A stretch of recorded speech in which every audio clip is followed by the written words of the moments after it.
안녕하십니까. 위즈옥션 대표 김진아입니다. 오늘의 그 강의는요, 법정 진압권의 성립 요건에 대해서 해드리겠습니다. 저당권이 설정될 당시에 토지 위에 건물이 존재하고 있어야 됩니다. 근데 이제 건물이 없는 토지 위에 저당권을 설정하고 그 위에 건물을 신축한 경우에는 토지상의 저당권 실행운에서 토지만 낙찰된 경우나 건물 소유자는 오히려 철거 소송의 대상이 됩니다. 그러니까는 근저당이 이제 먼저 이제 존속하는 거죠. 근저당이 먼저고요. 권이 선순위. 그리고 그 후에 이제 건물이 있을 때. 그러니까 다시 말하면 토지에 근저당이 있었고 그 후에 건물이 이제 있는 거예요. 그러면은 법정 이상권이 되지 않습니다. 법정 해당이 되지 않습니다.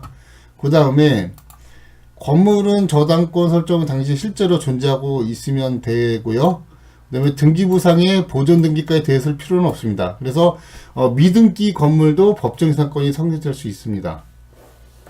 건물의 멸실 철거된 후에 재축, 신축하는 경우에도 법정 이상권은 성립합니다. 건물이 멸실 철거된 후에도 그 신축된 것에도 인정해 준다는 그런 판례입니다. 그 다음에 저당권이 설정된 당시에 토지와 건물이 동일한 소유자에게 속하고 있어야 됩니다. 토지와 건물이 어느 한쪽에 저당권이 설정되거나 양자의에 저당권이 설정되어야 합니다. 경매로 인해서 소유자가 달라져야 됩니다.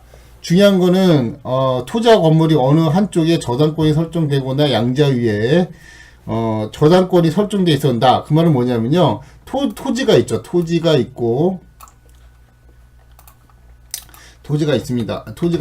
그 위에 이제 건물이 있습니다. 그 토지 위에 건물이 있습니다.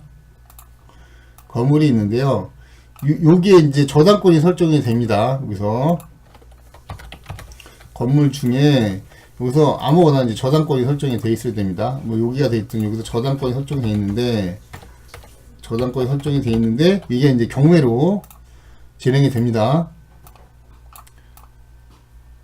이제 경매로 진행이 될 하는 경우에는 법정 지상권이 이제 성립이 되는 거죠. 그러면은 법정 성립이 된다.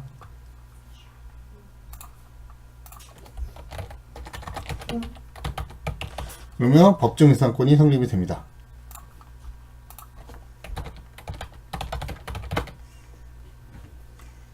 그래서 토지와 건물이 A 소유자, 그 다음에 또 A 소유자일 경우입니다. 근데 만약에 소유자가 서로 다를 경우에는 법정 이상권이 되지 않습니다. 이게 근데 이제 다를 경우에 여기가 A가 아니라 여기가 만약에 이제 A가 아니고 여기가 B다 B라고 했을 때에는 법정 지상권이 되지 않습니다. 했을 때는 법정 지상권이 안 됩니다. 안 됩니다. 이거는.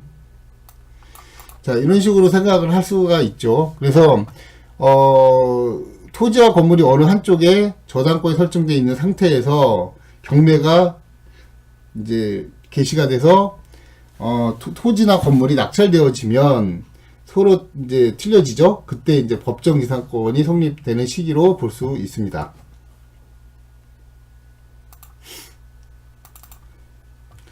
그 다음에 이제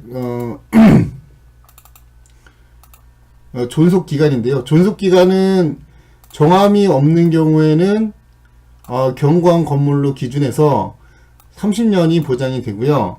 그 다음에 범위와 지료는 지상 건물의 유지와 사용에 필요한 범위를 벗어나지 않는 한 그 토지를 자유롭게 할 수 있습니다. 지료는 당사자 간 합의나 판결에 의하고요.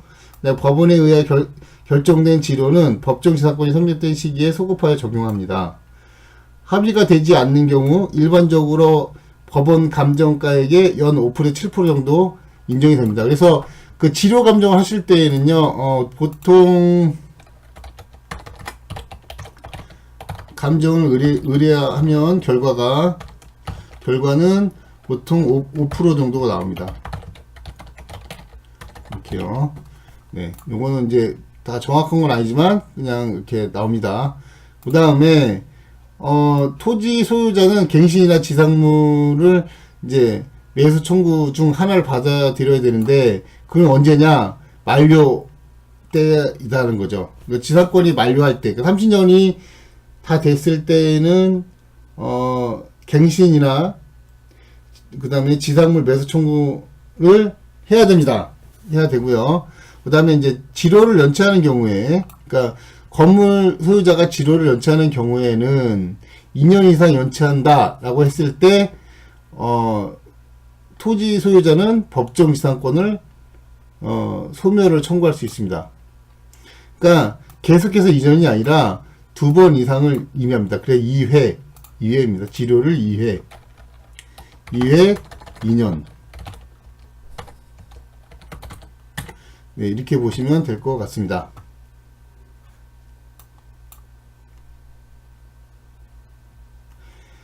그 다음에 토지 소유자는 지료를 연체하는 이유로 지상 건물에 대하여 강제 금매를 신청할 수도 있습니다. 그러니까 이와 같은 판결문이 필요합니다. 지료 판결문이 필요합니다. 지료 청구 소송 후 판결문이 필요합니다. 네, 이렇게 하시면 될 것 같습니다. 그 다음에는 예, 법정 지상권의 사례와 판례 분석입니다. 좀 약간 쉬었다가 다시 다음 시간에 하겠습니다. 감사합니다.